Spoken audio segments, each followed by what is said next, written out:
Welcome to the grand finale eclipse in Taurus that's happening at 28th of October in the sign of Taurus, 5 degrees. And this is a big deal. It's the closing of a door that opened in November of 21 in your life, my life, and in the life of the world. And this door is coming to a completion conjunct Jupiter, a greater benefic who could possibly open some doors of opportunity as this cycle comes to a close. There's also a lovely connection to the asteroid Juno with Venus in charge of this eclipse, asking us where we want to commit and connect and stick with something that's worth our sacred vows of commitment. So where you want to join forces to collaborate, commit, or join in love or business or any other kind of contractual agreement is a big deal in this particular eclipse fallout that can unfold over the next 6 months. We're also going to take a look in this video today a little bit at the conflict between Israel and Palestine.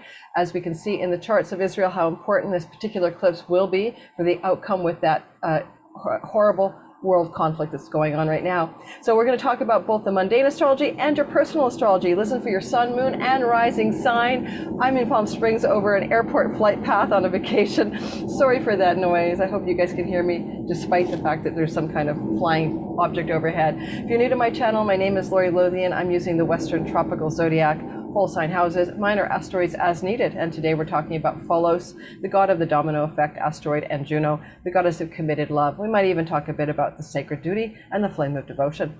If you're new to my channel as well, don't forget to like and subscribe. If you're back as one of my regulars helping me grow this channel, thank you so much. Please hit the like button, subscribe, and don't forget to share my videos.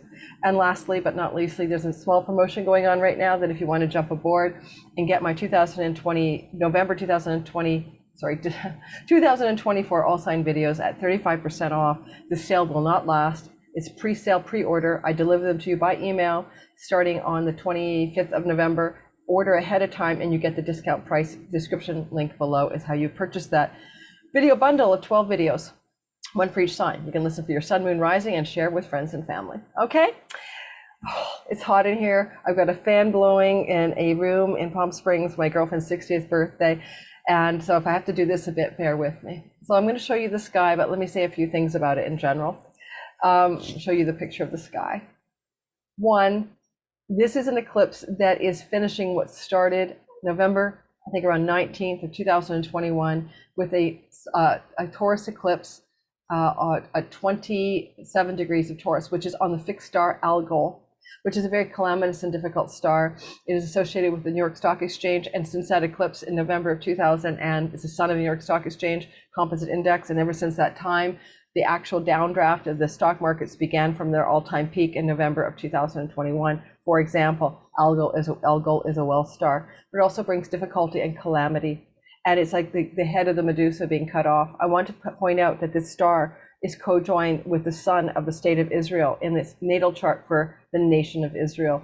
Therefore, I would say that seeing the Algol energy was beginning to impact the sun of Israel back in November of 2021 with the first hybrid eclipse, where the nodes were still out of phase, but we still had our first Taurus eclipse, which was a lunar eclipse. We began to see difficulty for the leader, son of Israel, which is Netanyahu. And he began to fall in popularity and to get into protests and some calamity around his reputation, and mostly protests about how he's trying to change the judiciary system. And he was falling out of favor with the populace. So that off with their head, calamity of son Israel, not just the nation, but the leader, was playing out since November of 2021.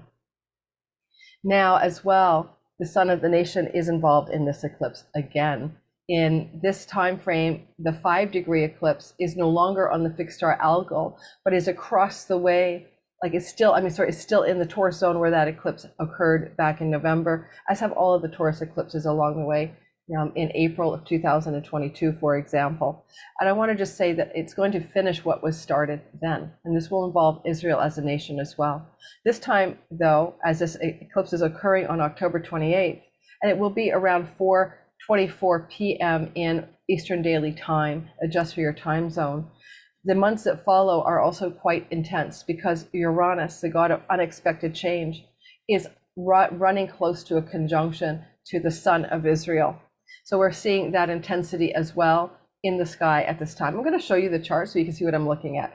Now, I'm going to also talk a little bit about the fact that if you want to go back and listen to my eclipse for the eclipse video from 2 weeks ago, the Libra eclipse at 21 degrees on the ascendant of the nation of Israel, while at the same time the asteroid Israel was transiting there as well.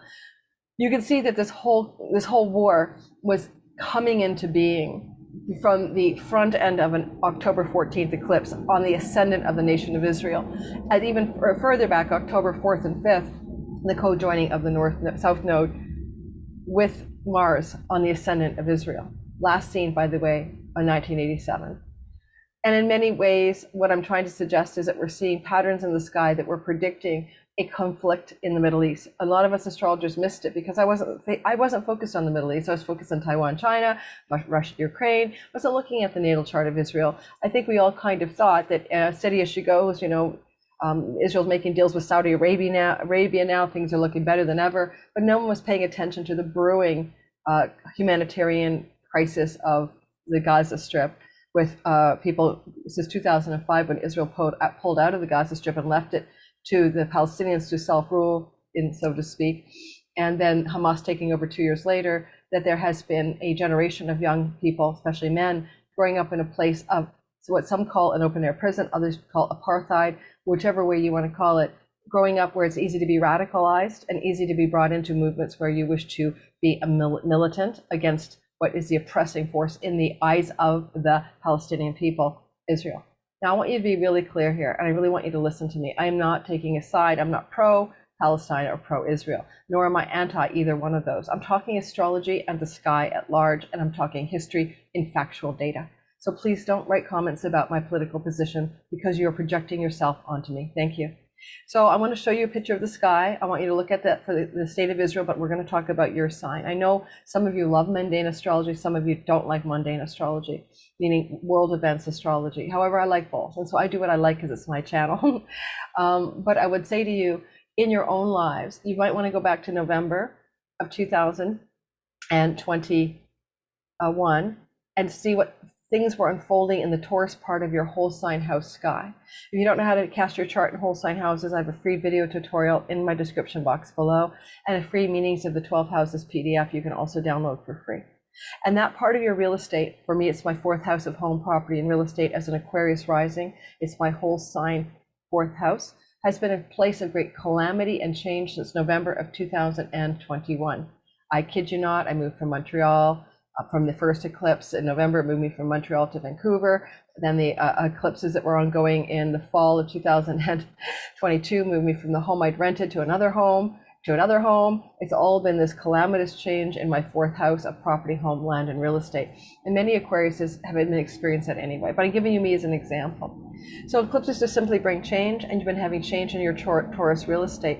Go back to 2003 and 2004. What was happening in your life then? Because in 2003 and 2004 was the last time these eclipses were rolling through the sky through the Taurus Scorpio axis. So you might want to go back in history and double check that as well. This eclipse is happening on a symbol, the Sabian symbol, a bridge across a gorge or a high bridge across a deep gorge, something along those lines. It speaks to bridging something. I just had to pause the recording to sneeze because the fan is blowing dust at me. Excuse me. But a bridge across a gorge does speak to me of some kind of, let me turn the fan towards me now because I'm hot, some kind of bridging of some kind, all right? So a bridge a gap, bridge a difficulty, bridge a war, find a solution.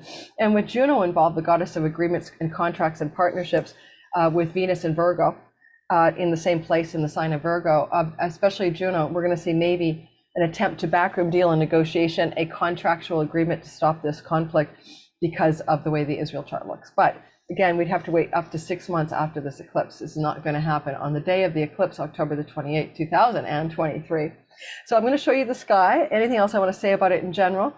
Eclipses are like taking a ride on a fair, like a roller coaster, merry-go-round. I used to love the Scrambler. What ride did you love when you went to the fair? Have you ever thought you had a steering wheel on any of those rides? Did you ever think you were going to somehow control the ride, other than screaming to be let off, and then the controller could stop the ride because you're throwing up or something?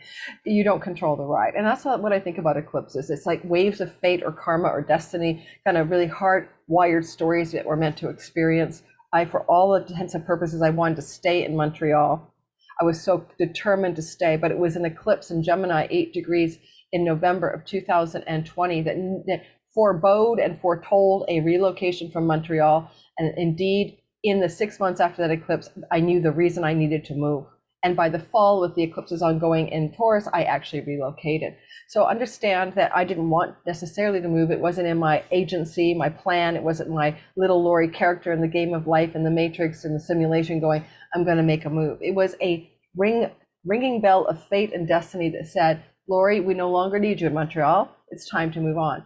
Now, I live life from a place of understanding there's a deeper intelligence that runs the universe.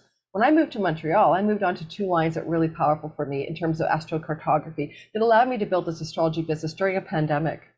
And therefore, I was needed to be there. The universe put me there. And it put me back to where I can really enjoy my life again in Vancouver, Canada. So I'm just trying to share with you that eclipses are change waves. They're destined. You don't have a steering wheel. And now those new change waves are in a new part of the sky coming for all of us, Aries, Libra. But this is the closing door, the grand finale, the end point of what energy began to emerge in the sky with the first Taurus eclipse, November of 2021. Alrighty, let's take a look at the sky. I hope this mic is decent. I'm wearing a lapel mic and the fan is blowing. I'm trying to find no one packs a Yeti mic in their suitcase. It's just too heavy. And every time you pack a Yeti mic in your suitcase, they stop you and think you have some untoward thing in your carry-on, like, because it's like a cylinder. They always think it's a bomb or something. I shouldn't say that word here.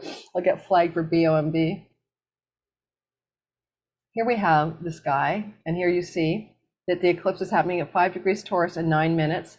This is a lunar eclipse. A lunar eclipse is different than a solar eclipse. It means the light of the moon is being eclipsed. It is a partial eclipse. It is not a big, no moon, can't see the moon. But when the moon is eclipsed, it's debilitated in its ability to shine light.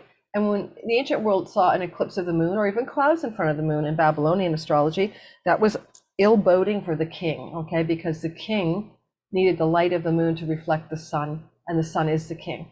So when the moon's light is not reflected back from the opposition to the sun, a full moon, that's ill boding, ill omens for the king. So just keep that in mind as a general principle. And this is a partial occlusion of the light, so it's not as intense, but nonetheless, the sun is sitting with the asteroid Abundantia and Ops, and opportunity. And also stealthy Mercury, who likes to reveal secrets in Scorpio, and Mars in dignity, who is a champion warrior hero for picking up the rock. Now, all of that's another story, perhaps, in America, Asteroid America, and that's in the 8th house of secrets, and it can also be the 8th house of the stock markets in the United States natal Sibly chart. But that aside, just imagine that the sun is conjunct Abundance, the asteroid for Abundantia, within 3 degrees. And wants to radiate and shine out abundance from its light, and the moon wants to capture that light and reflect it further. Problem: moon can't do it.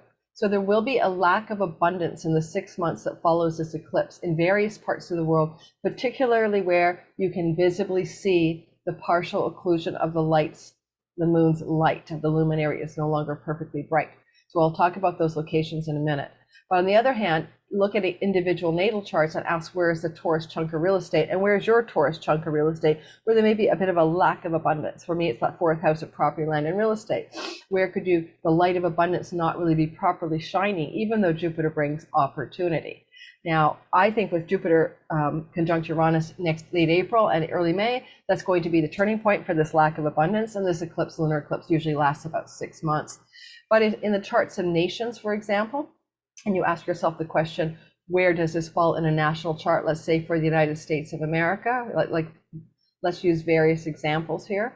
In the United States of America, the United States, by the way, in the Sibly chart, because there are various charts that people use, the United States is a Sagittarius rising right here, making the 7th house right here, Gemini, open enemies. And this is the 6th house of the economy, the economies of the United States.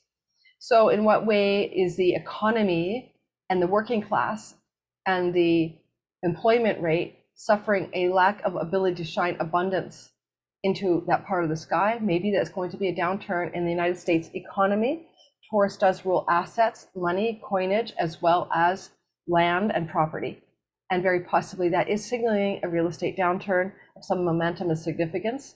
However, Jupiter retrograde can indicate it could turn around sometime. in the future, and Jupiter will be direct in 2020, December 29th, 30th of 2023, but I wouldn't bet on it. We had some negative eclipses with a benefic involved. For example, the October eclipse of 2022, Venus was in that eclipse and she was eclipsed by that eclipse. It goes by that, she was mixed up in it. And that led to a lot of negative Venus stories in people's lives, clients of mine, breakups of relationships, monetary situations that were difficult. We even had a rave go south in somewhere in the maybe Sri Lanka or Thailand, and people were trampled in that rave. And that was after that eclipse. So when you see a benefic planet in an eclipse, it's my hunch that that diminishes the power of the benefic, okay? Rather than, the benefic fixes the eclipse. And Jupiter is in Taurus, not his sign, right? He must look to Venus for what he's meant to do. And she's in a sign of her detriment and not feeling very well here. So because Venus is in Virgo, Mercury sign, and doesn't feel so good, she's telling him what to do, but she's kind of feeling like she's got the stomach flu. She's working with Juno. Let's make a deal. Let's make a contract. Let's make a vow. Let's make a union out of something. And that forms this wedge. And interestingly, there's Mercury. It's kind of, where does the buck stop? Mercury tells Venus what to do. And so maybe I can make an argument that in many ways, this Mercury in Scorpio is holding a lot of the cards, telling Venus what to do in his house, and then she's telling Jupiter what to do in her house. Venus in Virgo, practical, sensible, realistic, grounded, detail-oriented, love and art, but looking for alliance, looking for contracts, looking for teaming up in partnerships of some sort. But in terms of peace and war, that can be looking like peace treaty or agreements, formal agreements to abide by something and stick with it. Israel is a Libra rising, and therefore this Libra rising 21 degrees is making this Virgo piece of real estate the 12th house of backroom deals and negotiations in the Israeli chart. So possibly we'll see in the 6 months that follow, nations doing backroom deals and negotiations to try to bring this whole situation into a place of peace and reconciliation. But good luck with that reconciliation. They are bridges that are burned that will never be recovered from this particular war. As you see as well, when you want to talk about Israel's sun, I want to show you that chart then, okay? And I'm going to do something that some of you might be discombobulated by, but try to do your best to follow me, because I will go on to your sign, okay? I promise. But there's Israel on the outside of the chart. I didn't put the ascendant, descendant in because it's not good for the eclipse stuff. But I want you to pay attention to the idea here that the sun of Israel, which was in the Algol infused eclipse, yes, indeed, the nation of Israel has the sun on fixed star Algol, corpses and rotting bodies, part of the narrative of that star, Medusa's head cut off by Perseus, the warrior. It can be about an overreaction. We often say when we lose our heads, that expression, or the queen in the, what is that show, Alice in Wonderland, off with their heads, off with their heads. So it's a decapitation energy and losing one's head. And now some people can argue that Israel's reaction or response is an overreaction or an extreme reaction.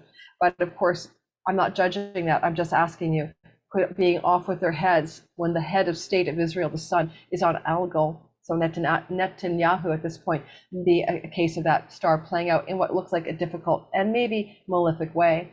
But what I wanted you to note is that Uranus is here, and Uranus is about the unexpected and the shocking. And he's in conjunction with that sun and moving even closer to a conjunction with that sun next year.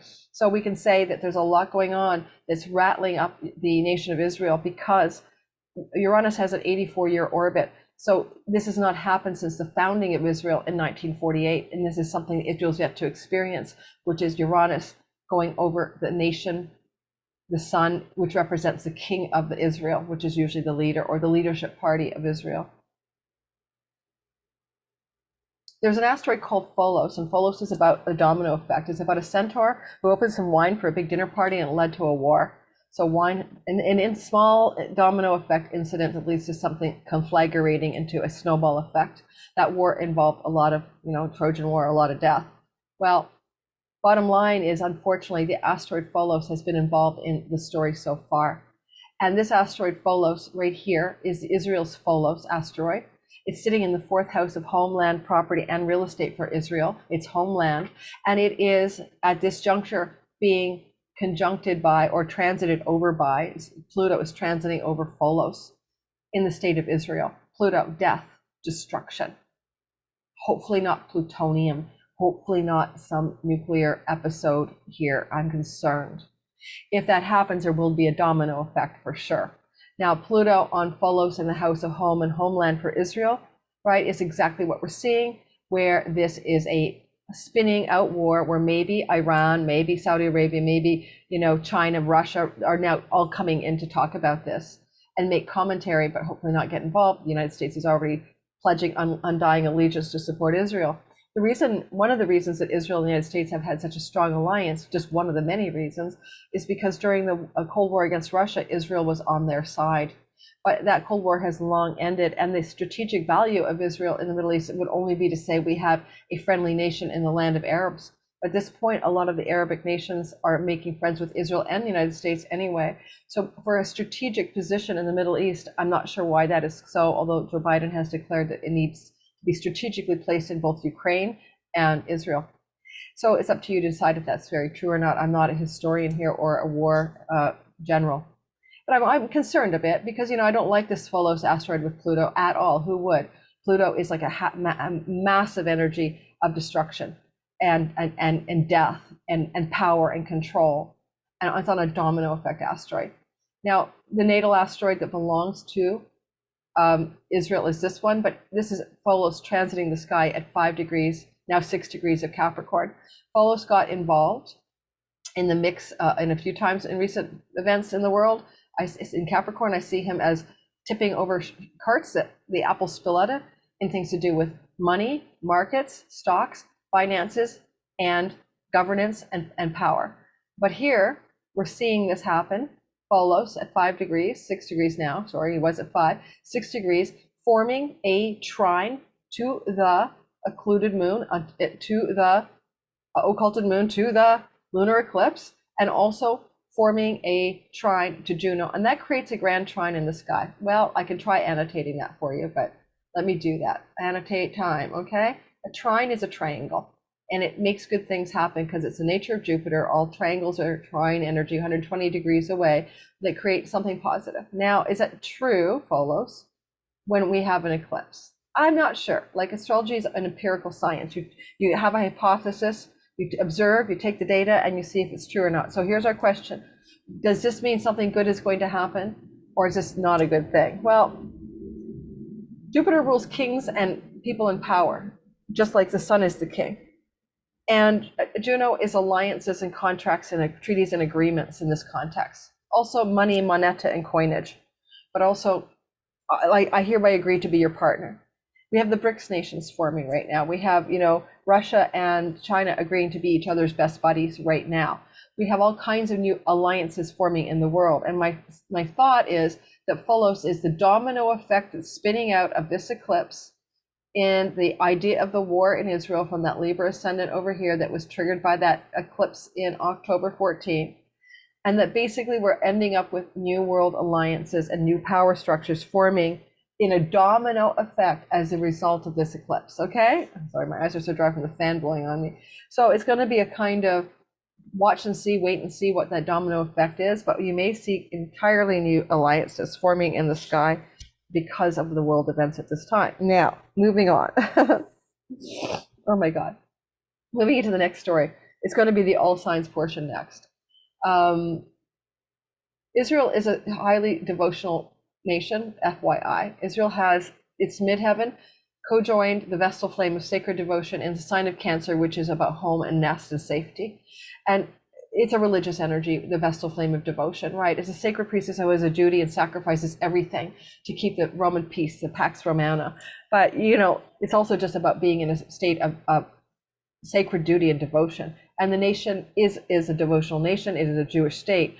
And in fact, in 2018, the Jewish Congress passed, or whatever you call it, legislature, passed a law that it is a state only for Jewish people and downgraded the Arabic languages as official languages and basically said, you belong here if you're Jewish and you don't belong here if you're not Jewish. And this Vestal flame of sacred devotion that belongs to the state of Israel, right? Let's put it, where am I? Going around the circle. It's right here. So there's the Vesel flame of Israel at 29 degrees of the sign of Cancer, and the MC is right next to it here. I don't have it in here. Okay. So there you go. And Israel's really good at health matters. They have a really good health system. They're pioneering new medicines. Their medical community and pioneering and health research is exemplar. Just so you know, in the house of their reputation, they have Venus conjunct Hygeia, the goddess of health, which I didn't put it in there. It's just so literal. Got to respect Israeli scientists and doctors for being top notch in the world. All right, so what we're going to do now is take all of this out, and we're going to go to do all signs. And listen for your sun, moon, and rising, but I will say it's probably true that your rising sign will be the best because it represents everything about you and how you see the entirety of your life, whereas the sun can be career and father figures, and the moon can be mother figures, home and safety. So there's a lot to be said about really getting down with what your rising sign is, okay? All right, so we're going to get moving. I just cleared the drawings. I'm going to stop the share shortly. I just need to update my water, maybe change the angle of the fan in here. Don't forget, if you're new to my channel, hit that like button, subscribe, and welcome, shout out to all of my regulars, Discerning Light, Crystalline Alchemist, Herbal Empress, Grounded Extracts, LA Taylor, Michael Thrash, Serge LaBelle, Psychic Readings with Rose, Bold and Beautiful Tarot, a Purple Table Tarot, oh goodness, Linda Calder, Ace of Spades. Who else is in my crew? So many of you guys. I keep forgetting one person. So it's One Wise Lady, One Rare Bird, and more, and way more of you who follow my channel on the regular and are in the live chats with me when I do the premiere of these videos. I hope I haven't been blocking my mic. Thank you for being a part of my crew and supporting me to grow. I appreciate it. Hit that like button. I'll be right back with some fresh water and we'll get started. And also, just wanting to say that I did another video on this eclipse a month ago. Came out very early. It was a preview eclipse video for the Taurus eclipse, and I focused on the sacred flame of devotion, and also had tarot card draws with Candace Marie of Beyond the Veil Tarot and Astrology. That video is in my playlist of events and current events, but I'll add a link to it in the description box below, along with that opportunity for you to grab my 2024 All Signs videos for 35% off in a pre-sale order, delivered to you on the third week of November, or like November 25th. So if that makes any sense to you, to grab them early and have them share with friends and family, I don't care, share them with everyone, give them away as Christmas gifts. It is going to be access to videos that you can share with friends and family. It's not just for you, because you're going to have a downloadable PDF document with hyperlinks to the secret hidden video content. Alrighty, let's get going, show all the signs, and we're going to roll through this. And so Lori doesn't turn into a puddle here, a heat wave in Palm Springs. There is a heat wave. I think I'm sharing. Yes, I am. Whew, hot, hot, hot. It's a girlfriend's birthday, 60th. I'm 61, she's 60. No, I have not had any plastic surgery, but it is good lighting. And anyways, let's move it into large size. Okay. Let's roll. Whew, Aries, sun, moon, and rising sign, especially rising. Here we go. Here's an eclipse cycle that I introduced to you that you haven't seen going through your sky at the end of the last Taurus eclipse cycle in your second house of earnings, last seen 2003 and 4. What was changing back then in your earning structures that is now coming to completion from things that began in November of 21 and finalizing in the grand finale of October of 2023. This is conjunct Jupiter, which could be opportunity, but could also be the occlusion of opportunity. Oh, I forgot to say where in the world this eclipse was visible. Oh goodness, well, we're not going to do that. Let me just pause the recording, stop the share.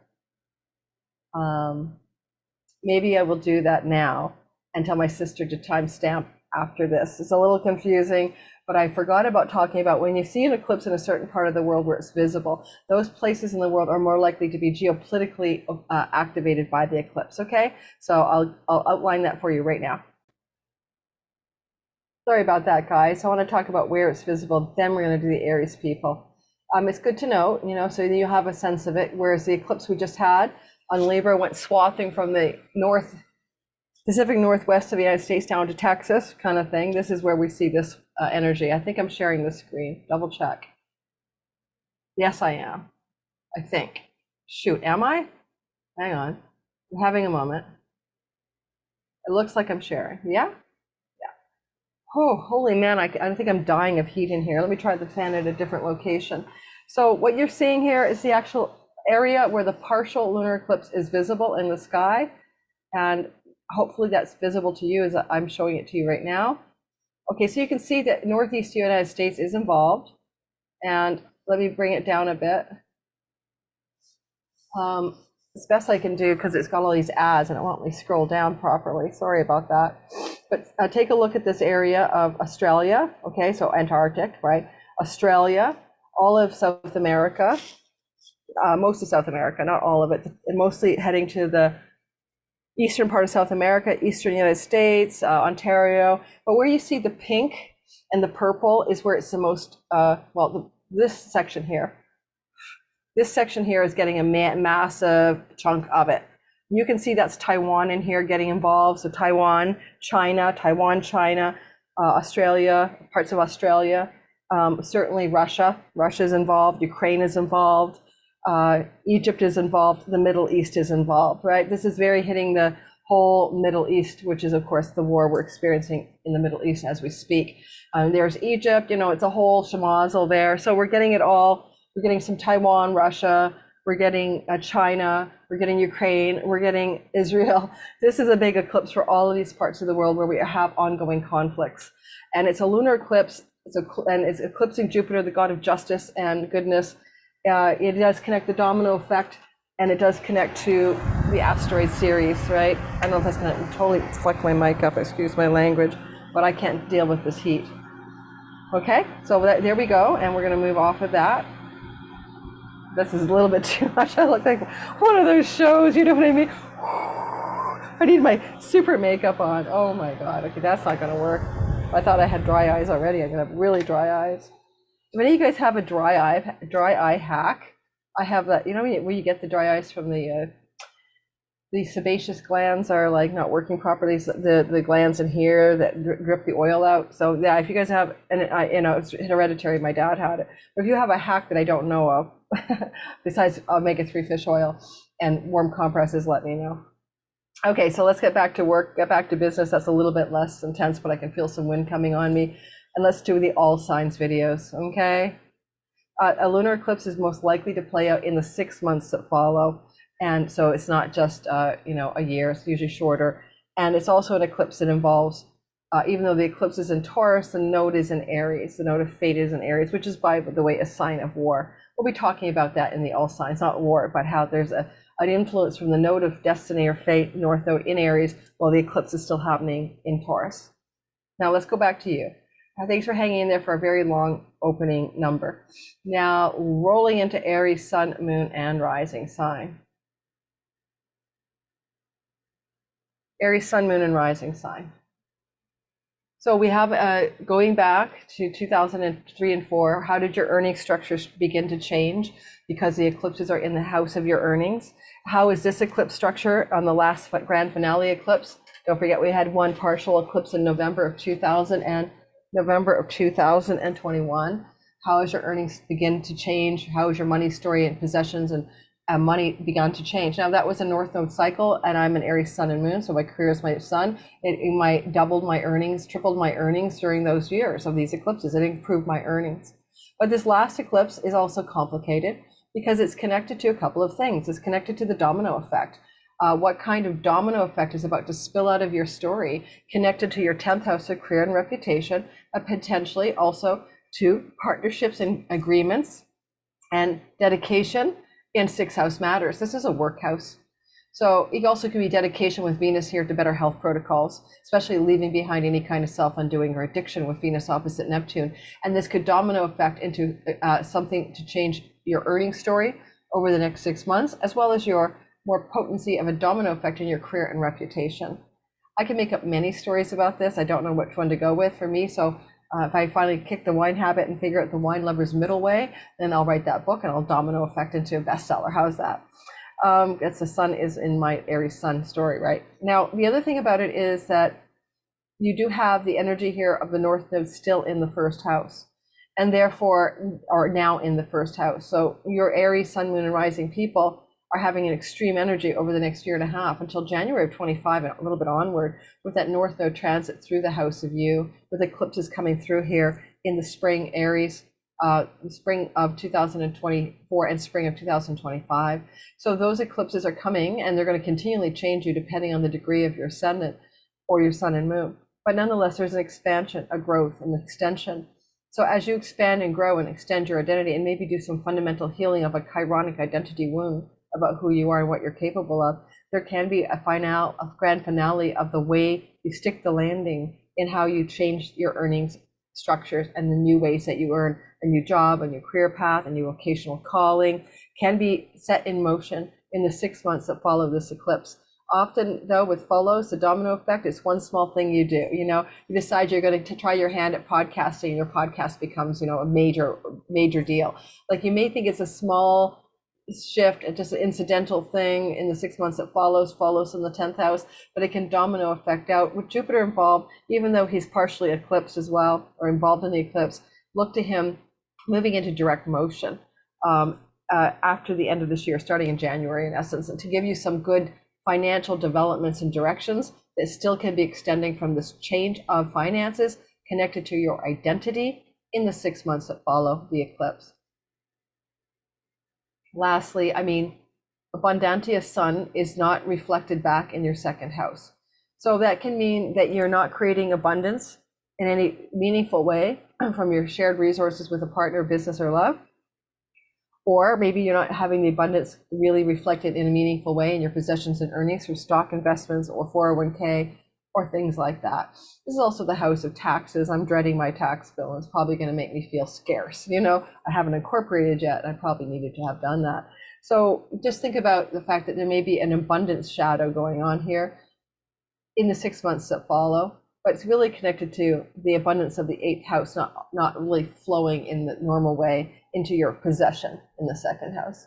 So a stock downturn, stock market downturn, be careful there. An inheritance that you have to fight over it, Mars, and it gets waylaid in some fighting, the spousal support money, alimony, palimony, child support, getting stuck in some kind of gridlock, and in the next 6 months not being able to necessarily liberate it. Though do wait for Jupiter direct starting after the 29th, 30th of December to actually turn that around. So it might be a temporary glitch.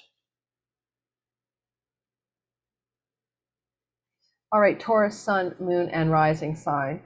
It is the energy of an eclipse in the house of you, but you've been feeling those eclipses now since November of 2021. You also felt them back in 2003 and 2004, what was happening in your life. Like I was just doing the Aries, and back in 2003 and 4, when the eclipses went through my earnings house, I moved from the United States to Canada, and I stopped doing psychic readings for people. It was a change in my earnings direction. I did feel scarce and less abundant at the time. I did make some chunky money at the time too, so it all worked out. But for you guys, Taurus, this is in your house of your identity, and you are the one that's undergoing a rapid change of identity, or have been since 2021 November, and also back in 2003 and 2004. So it's also an inside job. It's how you're feeling on the inside. The eclipses through the house of identity can be very intense, and you may have felt sometimes like the more you focused on you, the better things went, and the less you focused on your spouse or significant others, things went better. But if you had legal contracts, deals, and negotiations fall apart as well during that 2 years behind you almost, I would expect that with the South Node traveling through your 7th house. Yet, this last eclipse at 5 degrees of Taurus can promise you some very significant positive developments after Jupiter goes direct in your identity and who you think you are in the world. And with the Venus story in your 5th house, it may involve children, grandchildren, and romance. You may come into a new romantic love affair or sexual energies that are going to be unfolding in a positive way in the 6 months that follow. But looking for a connection that is going to be more committed, because that's that Venus and Juno story. For you, this is a very positive up level in your romantic life, or fertility, children, pregnancy as well. I would say to you, though, that Pholus is a domino effect in your 9th house, and you may find your domino affecting into some kind of change of religion, spiritual belief, or even change if you're in academics of direction in your studies. You take one course in university, you realize you thought you were going to be an accountant, now you want to be an archaeologist, some big domino effect, taking an elective and falling in love with it. A domino effect in the house of the father, the house of legal matters and courts as well. Given that Jupiter is involved in the eclipse and he rules the 8th house of inheritance, also father-oriented inheritances can be playing out in the months that follow. Don't expect to see much happen, though, until Jupiter gets direct around the 29th through the 30th of the month. Because you also have this contractual agreement, goddess Juno, flowing to the 9th house Pholus, one love relationship you agree to commit to can domino affect you in a great way in terms of your spiritual beliefs, your academic environment, but even to do with foreign shores and foreign lands. Maybe some of you might choose to travel quite extensively after this eclipse, or even rehome yourself in another country. Especially with Rahu, the North Node traveling through the 12th house can lead to lots of foreign land adventures, or foreign land information, or foreign land moves coming into your life in the 6 months that follow.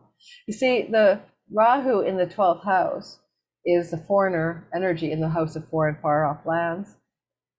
It could possibly indicate that this eclipse will open up an opportunity over time for you to do some extensive foreign travel, or to capitalize on some financial gain from foreign land, country, or source in the 6 months that follows this particular eclipse. And Jupiter getting in the mix, right? It does mean that something good will try to happen from this, but don't look for this to look like a success story in love in terms of right now. I don't particularly like it here to see that Abundantia, abundance, is conjunct the sun in your 7th house of marriage or committed love relationships, where things want to be ops, finding a happy ending after a time of difficulty, but the moon cannot fully reflect the light back for that to occur within yourself. So it could look like some challenges in a significant love relationship in the 6 months that follow, especially with Mars baking in here, a tendency for cutting, ending, and severing, or just conflict in that relationship. So we could improve on the 29th, 30th of December onward to May, as Jupiter begins to move out of stasis and retrogradation and goes into direct motion.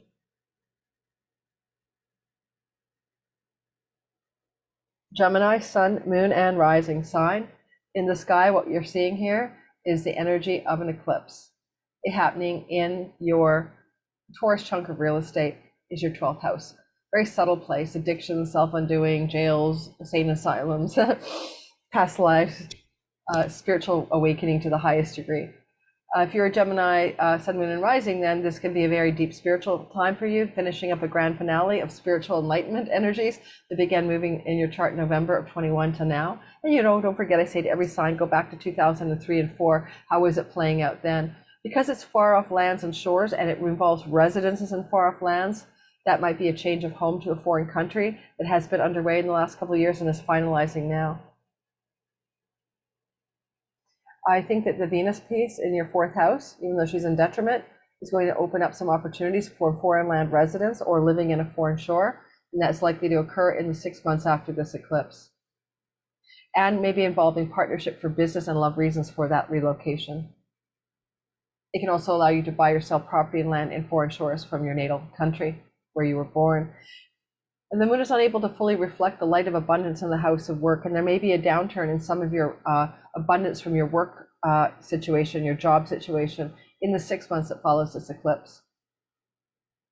You may be making a significant change of job, quitting a job, in the 6 months that follows this eclipse, with the Mars piece in there as well.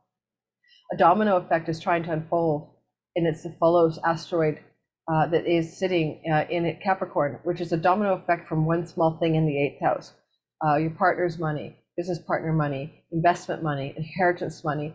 One small incidental thing can domino effect in a positive way, actually, in this chart, which can also say, even if you're changing a job and there's maybe less abundance coming from that job, there's another financial source that may emerge, but from some small yet incidental thing that happens,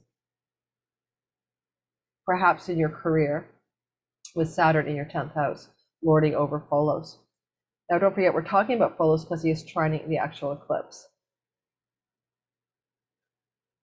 Because the North Node of fate, or destiny, is sitting in your 11th house of good spirit, a positive house for great career gains, a positive house for friends as allies and benefactors, and wishes and dreams coming true. Think of fairy godfathers and mothers. I think that North Node is trying to amplify some karmic rewards in your life as you release, surrender, and let go, as the 12th house always does, things that are also no longer serving you, including self-sabotaging habits, patterns, and addictions, okay?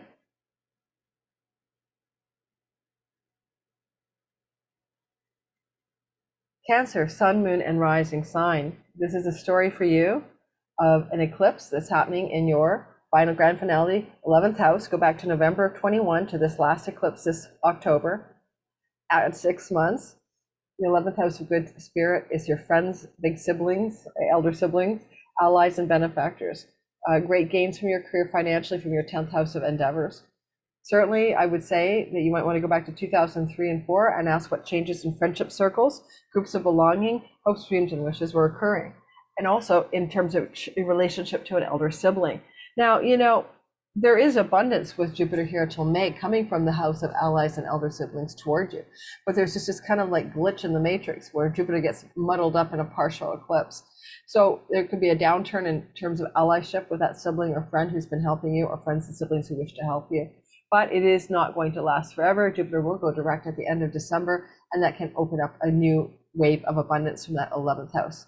You might literally take some time off work because the North Node going through the 10th house, embedded in an eclipse in the 11th, eclipsing your your career gains, can mean time off from work in the next 6 months, time off from the hustle or whatever you're up to.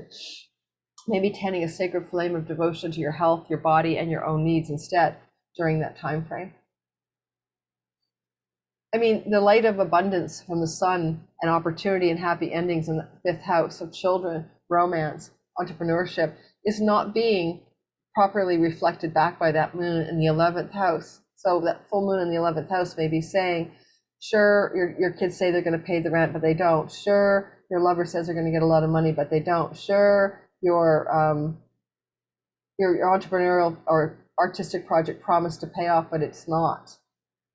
So you may put your heart and soul into a creative or artistic project, and it's not abundantly clear that it's paying off financially at this juncture, but it will. It can. Just wait till Jupiter goes direct at the end of this year. Venus is in the 3rd house of sibling younger. She's trining the actual eclipse, and she's with Juno. You may partner with an elder sibling, a younger sibling, or a childhood friend, or you may take a trip with a partner in the 6 months that follows this eclipse. A lot of sibling action going for you Cancer risings, okay?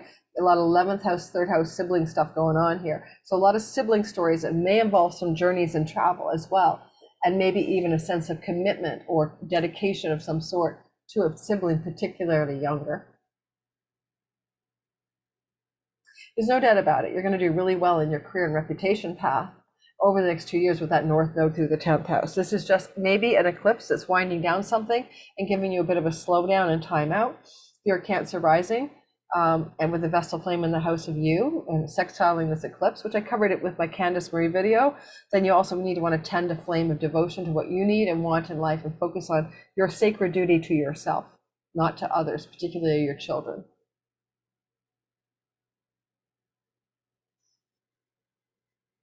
Or your romantic life.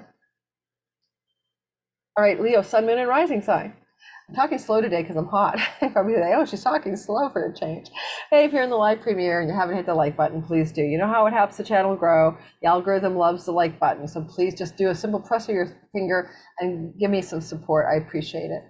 So Leo, sun, moon, and rising sign. We have an eclipse. Go back to 2003, 2004. Then this same cycle of eclipses started in November of 2021. And it's finishing on the grand finale of this 5-degree, it'll be 5-degree eclipse, angular to you. Right now, this can mean something. Angular to you means that if you have a Leo sun, moon, or rising, anywhere between, let's say, 0 and 10 degrees, you're going to really feel this eclipse. It's really important for you in particular in your 10th house of career.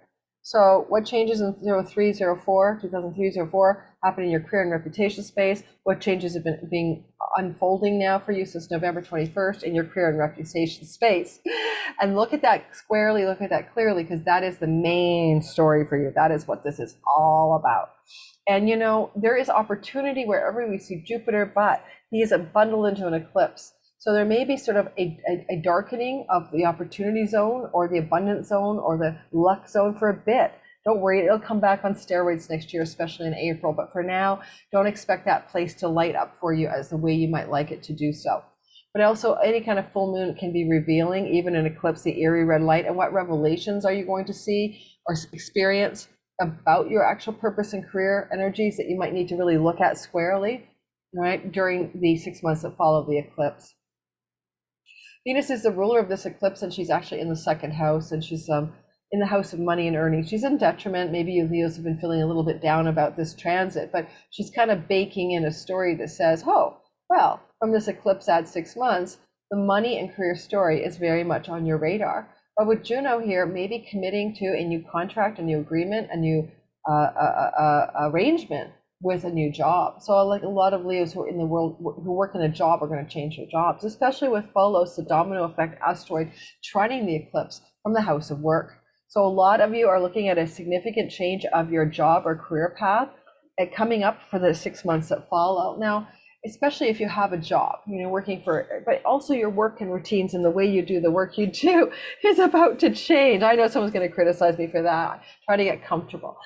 And yes, I showed you my kneecap, and I'm just trying to not sticking to this chair, which is leather. Give me a minute, and I'm going to end up with a really gross, body. Okay, so, oh, damn it. Okay, moving on. Anything else I want to tell you? Be conservative with your money, practical and sensible in the 6 months that follow, with Venus baking in her sensibilities of details, spending, conserve your spending, be cautious with your money in the 6 months that follows this eclipse. The abundance and the opportunity asteroids are down in the 4th house of the mother, your family of origin, your childhood home, and yet they're failing to reflect properly the light of your success in your career for some reason, especially with Mars. If you live at home with your parents, or you need to change your nest, this could be baking in a need to change where you live as well over the 6 months that follow, or to change somebody in the home, like to kick someone out of the home, right? Mars is embedded in the bottom of the sky on this eclipse. Who needs to leave the home for you to be more successful in your life at this juncture? So there's a possibility, just the thought, right? Is it a kid that should leave the home? Is it a roommate that should leave the home? There's a possibility of someone needing to leave the home, and that would be a narrative I could easily see for some of you. Venus is in the house of things you put in your mouth and eat. She wants you to be healthy. Pholus effect in the house of health. One small change, you quit gluten, everything else gets better. You quit legumes, everything else gets better. You can make one small dietary change in the wake of this eclipse and your health is transformed. All right, Virgo, sun, moon, and rising sign, like my daughter, like my best friend whose birthday I'm here having a party with. I can't keep up with these women, guys. I mean, one of them is 41, one's 54, and my friend's 60, I'm 61. Like, they're day drinking by the pool, partying away, and I just can't keep up. So anyway, yes, it's called an anecdote. It's called Lori's video vlog style astrology. I'm like, I went to bed at 8 o'clock last night. I only had 2 margaritas. Everyone was drinking all day. I don't know how people do it. I just don't. I realize I'm just not that person. Never was, but I'm really not that person anymore. Okay, now I only confess to a Virgo because you guys are so healthy, health conscious. Virgo sun tend to be. Virgo sun, Virgo moon, and Virgo rising. Number 1. There's an eclipse in your 9th house of God. This is a house of your spiritual faith and beliefs. This is a house of third marriages. This is a house of things that you want to achieve in life that are deeply meaningful. And it's a house of foreign shores and travel. And it's a house of legal matters and court matters and book publishing as well. Possibly, though, you might get a handle on this by going back to 2003 and 2004, what was happening in your life. My daughter's a Virgo rising, and she moved countries from the United States to Canada. She was born in the USA. So there's an example of a foreign shore story of eclipses in a Virgo chart, and my little girl moved, my mother dragged her to back to Canada. So what could be changing in your life regarding foreign lands and foreign shores this time around? That was starting to pick up some speed in November of 2021, is completing now, and will wind down in the spring of next year. You could also look at this as an eclipse with Jupiter here, definitely about faith and belief. You may be losing your faith in something. You always believed the universe was friendly, had your back. You always believed in higher education and academics as a way to go. Courts and court matters should always be just. But I wonder if Jupiter gets involved in a tangle with an eclipse, you're going to be disappointed by that and wondering what happened. Or even a third marriage type relationship failing to deliver its full promise. At the same time, the moon is trying to reflect the light of Abundantia in the 3rd house of younger siblings, local neighborhood, trips and travel, communications, and online websites and platforms. This place has a failure to thrive in some way. And it can also, if you work in a certain neighborhood environment, like an office or a neighborhood place, this can also indicate something that's just not prospering the way you'd like, because the light of the abundance is there, but it's not reflecting properly by the moon is unable to reflect it properly. Because you have Venus in the house of you, and she is the dispositor of the eclipse, you are looking at this eclipse with Venus, the Lord of the eclipse, on your side, sitting beside you, working it out. But you're looking squarely at what you need to commit to in love and business contracts and agreements. So my Virgo rising friend is having a disagreement with her business partner, and they are separating ways, for example. So, this can also be your marriage partner. So you're looking squarely at what needs to happen here. Certainly business and marriage partners with Saturn transiting the 7th house are difficult until 2026. You're trying to make them solid, make sure they will go the distance. And Saturn is like the building inspector looking for the crack in the foundation. This eclipse will activate that story. So a lot of you will either foundationally, structurally reinforce a business or love relationship, or you may kibosh it. And this eclipse can give you the clarity you need for that decision. Because there's a domino effect in the house of romantic love. If you're single with Venus in the house of you, a romantic tryst or engagement, going on a date, having a fling with somebody, or some sexual romantic event can have a domino effect in your life in the 6 months that follow this eclipse. The domino effect might move you to a foreign country, foreign land, or foreign shore, or the domino effect could even indicate a change of academic environment or spiritual belief and faith. We'll see what happens. It could also be a domino effect from something that one of your children is doing. And that really spins out to huge changes in your life as well. Ones that I think you would like because of Venus in your first house. So we'll see. Mars exalts the house of your children, but he's opposite that eclipse. But I do think some of you are looking at major developments with your children if they're grown up. That also spills out to do with foreign lands and foreign shores and travel. Maybe one of your children will move abroad, or maybe you will move abroad to be with them, or something like that. If you're dealing with legal matters and court cases, this is not the best situation right now with a lunar eclipse, but you may have a reveal of some new law, a legal matter, or judicial process, Jupiter, that you can see in a new light and gives you or your lawyer a whole new strategy. And when Jupiter goes direct on December 29th onwards, you may begin to win in the legal dealings at hand.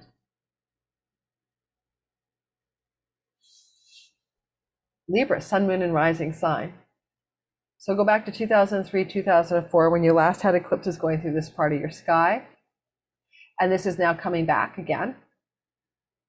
These eclipses are coming through the Taurus corridor of your sky, which is your chunky money house. This is your inheritances. You're in an inheritance transit until the end of May. A lot of you will receive unexpected gain from other people's money, often inheritances, but sometimes other ways as well.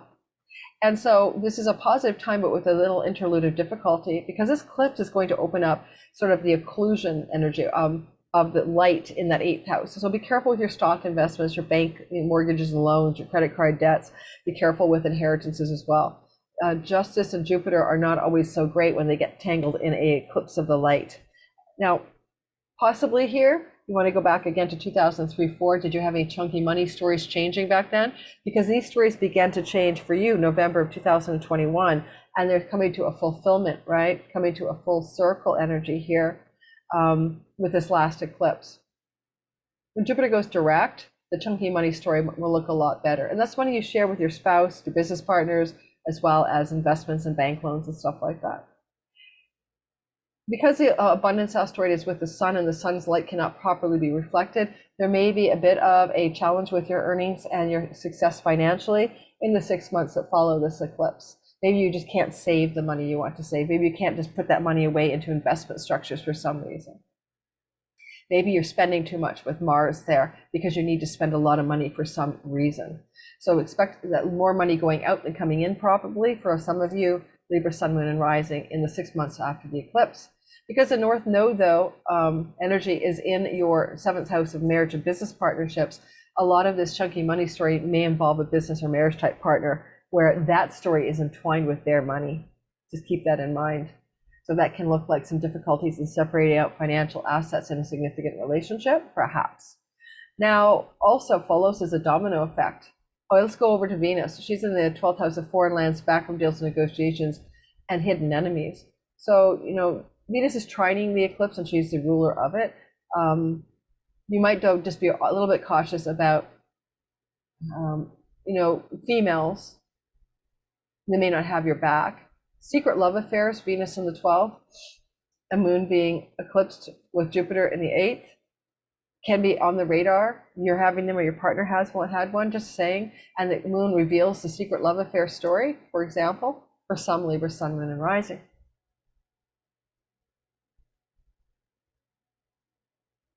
I want to say the domino effect is in the house of property, home, and real estate. It's trining the 8th house of chunky money, but also shared assets with a spouse or resources with a partner. Possibly some of you are buying or selling real estate or acquiring inherited real estate from a snowball effect, like great Uncle Joe slips on a rock, passes away, and bequeaths you all of his assets. Just making stuff up, but I'm just going to point out there's a domino effect in the house of the ancestors in childhood, but also property and real estate, and something is going to change here in the course of the 6 months that follows the eclipse. And some of you Libras will be changing your real estate portfolio or home, buying or selling real estate, etc. If you're single, you can get into a new relationship that invites you to buy or sell or move regarding your home. Scorpio, sun, moon, and rising sign. What's going on is there is an eclipse in your 7th house of marriage, 7th house of business partnerships. Go back to 2003, go back now to November of 2021 up till now. The final changing of the guard as this energy has expanded your marriage. So my son's a Scorpio rising and he got engaged to his woman during this time. Expanding, growing, set the weight and date. The relationship needed a new pot, it was root bound. Anybody, your business partnerships, your audience and client outreach, your relationships to others. I have a Scorpio friend who's got the couple new clients during this 2 years. Are super powerful, wealthy clients, are just the perfect people for her. So you've been expanding that part of your sky with these eclipses. However, this lunar eclipse is actually going to create a little bit of a gluey spot, I think. You've got abundance and opportunity, Jupiter through clients, audience, marketplace, and also love relationship and business partner alliances. But Jupiter is kind of kiboshing a little bit here. He's like close to that eclipse. He's like less good guy than he normally could be. And you also have the energy of the abundance and prosperity asteroids and the opportunity asteroids with the sun not being reflected back properly. And if you're Scorpio, sun, moon, and rising at 0 to 10 degrees of Scorpio, it's a really big deal eclipse for you because it's really connecting to those parts of your sky. So you want to create abundance. You want to have a happy ending after time of difficulty. You want opportunity and thrival. And you've got Mars giving you a gusto to go for it, but the eclipse is not properly able to reflect it in the client, audience, marketplace, or in the part of your chart that represents your marriage or significant relationship, at least quite yet. It could be that your marriage partner or business partner is going through a hard time.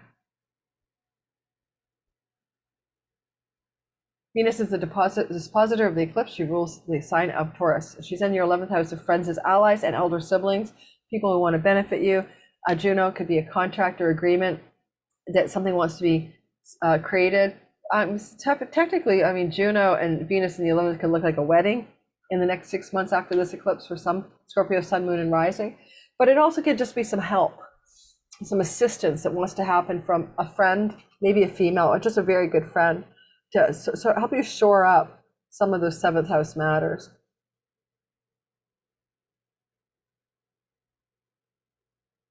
The domino effect is happening in the 3rd house. So one small thing to do with your neighborhood, a younger sibling, to do with a virtual community, online business, your website, do with something you learn as skills-based learning can domino effect into some new direction in your life, especially as it involves your marriage partner or significant business partners. And you may travel together, you may change your neighborhood. Yeah, you may change your neighborhood.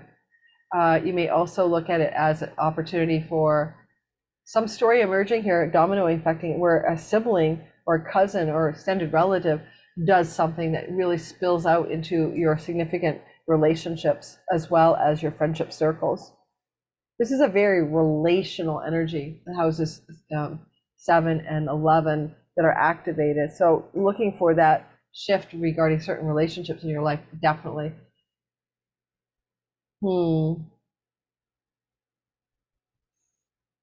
Because the moon is like shining its eerie red light into your 7th house, there may be a revelation that your significant marriage partner type person is going to dispense your way, or business type partner that can be spilling into introducing you to new groups of belonging, new social groups, and new friendships that are very critical for you in the long run, especially in terms of how your financial gain is going to increase. or a change of your neighborhood because of you want to move to a new neighborhood or something because of what goes on in the revelation from your partner in the 6 months that follows. Mercury rules your 8th house of shared resources with a spouse, and maybe your partner will come into some money, but it has to reveal the nature of that to you in the 6 months that follows this eclipse. Don't forget to hit the like button, subscribe, the bell for notifications. All of that stuff helps the channel grow. Thank you to all my regulars in the live chat premiere with me. I hope I'm there with you. I'm on vacation, but I'm intending to try to be there. I'm going to put this out. I'm recording for Patreon on October 20th. They usually get it much further ahead, and I'm going to put the video out on October 21st. Alrighty. So if you are a Sagittarius, Sun, Moon, and Rising sign, the story in your sky is that you have an eclipse. I'll go back to 2003, 2004. Now go back to November 2021 up till now. These are times of change, cycles of change, no steering wheel in your 6th house of work and health routines, in your 6th house of karmic debts, in your 6th house of sometimes dating, pets, and tenancy agreements. So you had some changes in those arrangements in the last 2 years, probably. And also you may have experienced pet stories being prominent for you during those 2 years. Now, excuse me, sorry guys, hope that doesn't sound too bad. So that is a story that's going on in your 6th house still. And this is the grand finale eclipse, and it may involve some sort of muted opportunity regarding domestic animals, pets, residences regarding real estate and property and rentals, and a muted and sort of half-assed opportunity to do with job and work and health. Okay, got all of that. Because this is also connecting to abundance and opportunity, conjunct the sun in your 12th house, there are opportunities there. This is like foreign shores, foreign lands, revenue from foreign places, in business from foreign lands and foreigners. 12th house is opportunities in prisons, hospitals, and insane asylums, but you cannot get that opportunity reflected back at you properly because the lunation is unable to fully light up your 6th house of work. So 6-12 can be a soul work house, an addictions release house. It can be about deep soul work in your health, both spiritually and physically. So you may be taking care of your health. Jupiter rules your body, and he's compromised from this eclipse. So, and he's in a house of sickness. So for some Sagittarius, be very, very diligent about your health, especially if the way you're not well is your own problem. You can be your own worst enemy and cause your own self-undoing here. Okay, so it could be a bit of a dip in your health in the 6 months that follows the eclipse, unless you're really diligent about it. The Pholus effect is in your earnings house, you know, the domino effect, and Venus is a dispositor is in your career. So career agreements, contracts, deals, and negotiations are formulating in the 6 months that follow, and there's a domino effect of change in the way you earn money as a result of this eclipse. So money earnings changes are ahoy. Honestly, Pholus in the 2nd house could be one thing you do in your money story changes everything. It looks like with Venus and Juno in the 10th house, some of you are going to get a new job or a change of job, especially with Jupiter, Moon, and Uranus in the 6th house. This is change of income, change of job, change of career stuff in the 6 months that follows this eclipse for most of you, or many of you Sagittarius. And then what if you're retired or a student? Well, then what you're doing in your reputation space is about to change. Never say never, Sagittarius, and you think you're retired or something, but I don't know, you could be pulled back into something. Jupiter is retrograde, meaning a job opportunity coming from your past back to you in the 6 months that follows this eclipse. And with a node of fate in your 5th house, this is going to involve as well the possibility of, for some of you, some enhancement of your life through dating and romance. Okay, both of those things could happen where you're going to start dating somebody and romantic love can blossom in the 6 months that follows this eclipse, but maybe you meet somebody because of something you're doing in your career and workspace. Capricorn, Sun, Moon, and Rising sign. This is a part of the story that you had experienced in 2003 and 2004, and you're experiencing it again in November 2021 to this grand finale, October 28th eclipse. The chunky money, the part of your sky where this is happening is your house of money luck, right? Winning a lottery, going to the casino, having some chunks of money befall you, but also your children, your romantic life. Have you had a romance evolving in the last couple of years? Have you had refreshers there, beginnings and endings that faded and destined in the house of sexuality and romance, or events regarding children and fertility, similarly faded and destined? I think this is a lunar eclipse can be revealing something that's going on with one of your children, and it can open up a perceptual door. And it can be with Venus in your ninth house as a dispositor, news of a pregnancy of a child and a grandchild coming down the chute in the 6 months that follows this eclipse. But also your romantic partnership life could lead to foreign travel, foreign lands, foreign visas, foreign stories playing out quite significantly for you. With the energy here of Pholus, the domino effect, you are the purveyor of the domino effect. You're the one that opens the wine in the dinner party that causes the Trojan War. Whatever you do one small thing and it spills out into a massive domino effect that will influence your romantic life, your children, your joy factor. Jupiter's retrograde here, and it can mean that over the 6 months that follow this eclipse, or particularly actually until the end of December, you're going back over old ground regarding romance and children, or old romantic partners and children from the past may return to you, children that you've been out of touch with in the 6 months that follows this eclipse. Oh my God, sorry guys. I'm blowing dust in here and I'm all stuffed up.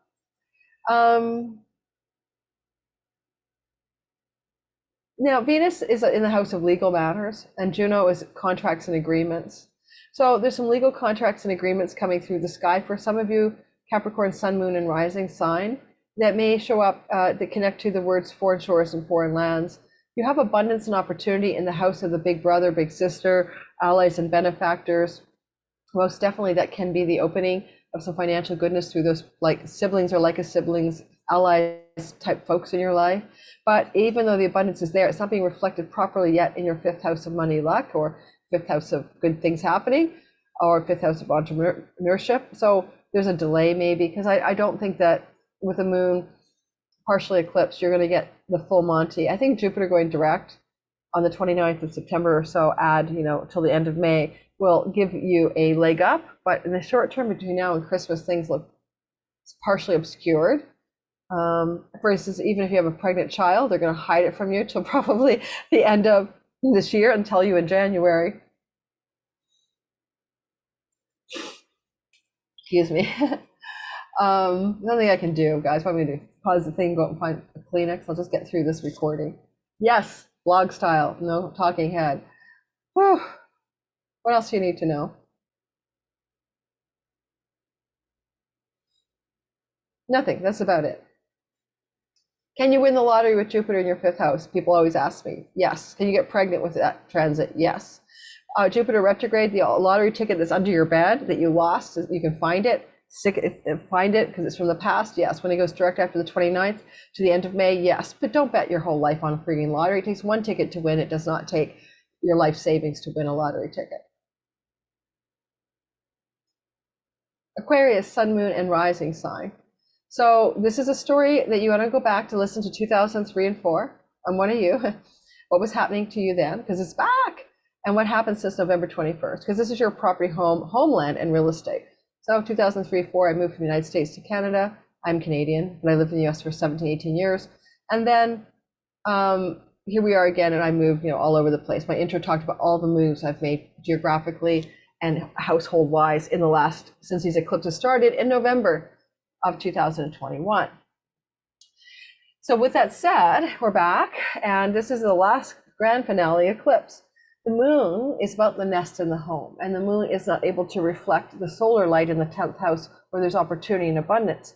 There can be a bit of a story going on in the 6 months that follow for some of us Aquariuses of the abundance we wish to experience in our career that is already there, and the passionate, purposeful directions that Mars is taking us, not really fruiting properly and giving us the fruition we would like in terms of the satisfaction and enjoyment of our life at home.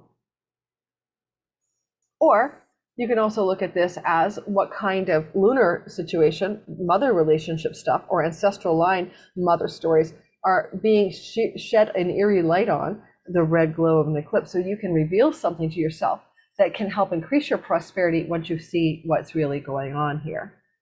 Now, also, Venus is the dispositor of this eclipse. She's in the 8th house of shared money with a business partner, or love partner, or investments in stock markets, or your 401k, or your taxes. Juno, though, inviting in partnerships, business partnerships, or contractual business alliances and agreements, especially with marriage-type partnerships as well. This energy is good. I mean, Venus is trining the eclipse, but it's also Venus in debility. So you have to be a little bit more careful with investment monies, but on the long run, she's sensible and practical in Virgo, and she's looking at the details. Scour the details, check your tax status, find the best way, look at the books, hire an accountant who's got an eye for your longer money game stories for you. This could just be, for me as an example, the decision to incorporate or not. But part of me thinks I should just skip Canada and be a digital nomad, and I'm looking into that as well. And tax savings, right? It's about, can you make tax savings for an Aquarius, Sun, Moon, and Rising? Can you parlay your stock investments into something better?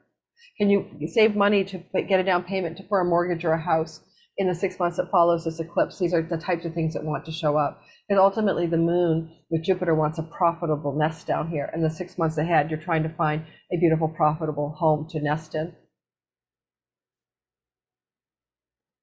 So, also, the Pholus domino effect in the 12th house of foreigners, foreign lands, and foreign shores can invite you to a re-nest in another country. I have an opportunity that may evolve to move to China for a bit of time through my partner, but it may not happen. But that's an example. Also, the other thing is the domino effect in the 12th house can be one small thing you change in your business strategy or your earning strategy that allows you to have a domino effect in your earnings from foreign lands and foreign shores. So in modern day, PayPal, Stripe accounts allow all of us to generate revenue from all kinds of countries and people of different nations. Because the North Node is in Aries, which is your 3rd house, this is significant that 3rd house matters will be pertaining to this home eclipse. So changing your home, traveling to a new home, changes of home connecting to a sibling or a cousin, changes of home are definitely looking like a story, but again, connecting to the 3rd house matters. If Mars is the ruler of that 3rd house, some of these home changes are also going to make changes in your career as well as your reputation in the world. One small thing you do in the 12th house of self-undoing can change everything. Maybe you realize that you don't want to drink wine and you're good for martinis. And a martini a day keeps everything at bay. I mean, this domino effect is definitely going to influence your career, sextiling that Sun in Abundantia, but also trining the home. So what kind of change are you making to that 12th house stuff? Foreign lands, foreign shores, revenue from those places, moving to a foreign residence, or things to do with self-undoing and releasing yourself from those patterns and habits. Oh, one more thing. You could have some inheritance money baking in or some chunky money unexpectedly. I'm so sorry, guys. Please don't troll me on sniffling here. I apologize. But I want to get this done. I'm supposed to be out there at the pool with the girls, right? I'm getting this done for you. So for you trolling me for free content, because I know I'm going to get trolled, please don't. Venus, I don't get trolls. Why waste your life force energy with negative commentary? Like, get a life, you know? Constructive criticism, sure. So, Venus can bring inheritance money or chunky money sometimes when she's in the 8th house. Just want you to be aware of that.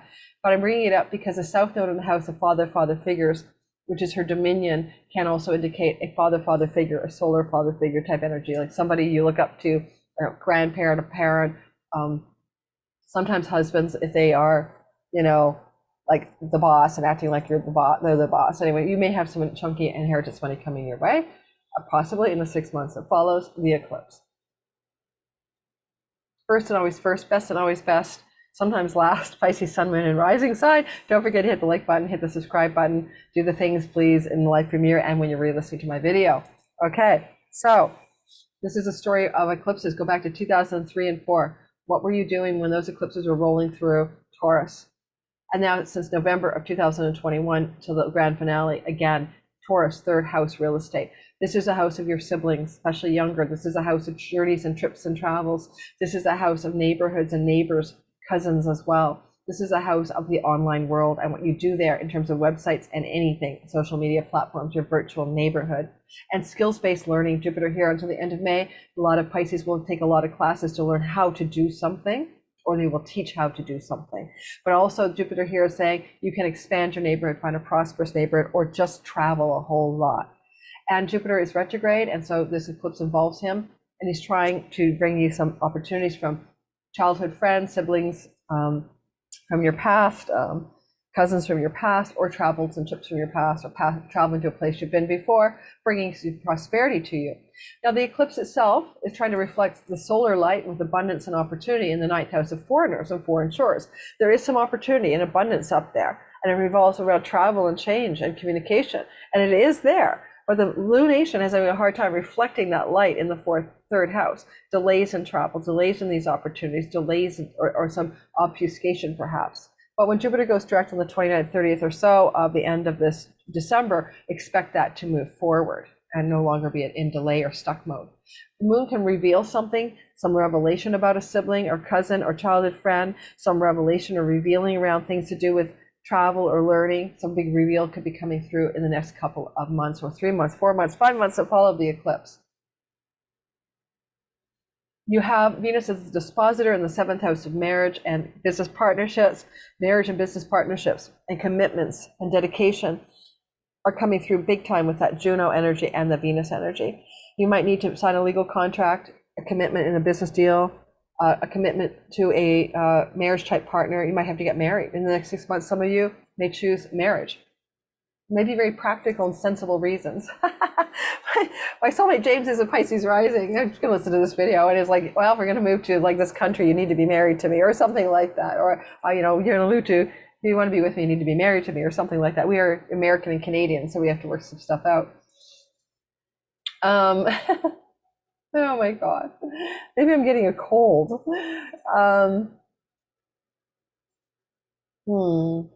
The energy here of using the domino effect.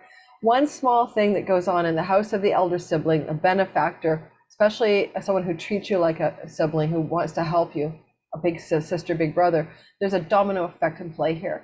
Now, this eclipse likes to work with this domino effect because it's rolling in a trine to this lunation that's being occluded.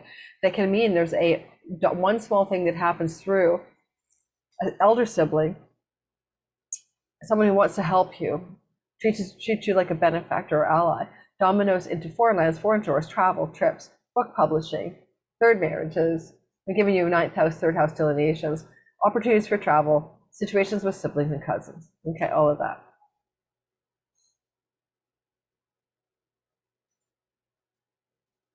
The gate or gains of your 10th house of career stem from the 11th house. Jupiter is the ruler of your 10th house of career and reputation, and he gets compromised during this eclipse. I don't think until we see Jupiter direct, again, at the end of December into January, do we see any real momentum in what the sky wants to promise. But it's still Jupiter, he's still strong, taking orders from Venus in the house of legal agreements and contracts. With all of this 9th house and 7th house energy, a lot of it looks like looking at visas, passports, legal matters. And if you have any outstanding legal matter that you're trying to fight to win, Mars in the 9th house with the sun and Jupiter across the way, yes, but after. Legal matters resolving after, more likely after the beginning of January through to the end of May. We want Jupiter direct, right? A sibling or cousin, younger sibling especially, may have a big reveal for you if you have a younger sibling, or siblings in general may have some exciting, shocking reveals for you in the 6 months that follow this eclipse that may positively impact your situation when it comes to your greater career gains with that Pholus asteroid. With that one small change that your sibling introduces to your, I don't know, business model changes everything, or something like that. All right, reminding you lastly to finish this up, we've got Saturn moving through the house of youth for 3 years until February of 26, making you very capable of making very good, stern, realistic, stoic, and sage-like decisions in your life. And Saturn will go direct November 4th. Right now he's retrograde, and that will be more true once he moves direct. Okay, welcome. Thank you for listening. Welcome to my newbies. Thanks for being here. you're in the live chat and you're one of my regulars, hit the like button and don't forget to subscribe and share my videos, all the good stuff that helps the channel grow. I'm going to maybe take a break, make the graphic for the video, set it up for my sister, and hit the pool. Thanks for listening, everybody. I wish you a really wonderful weekend, and hunker down for that eclipse on October 28th and see what happens as the story finishes up in the Taurus part of our sky.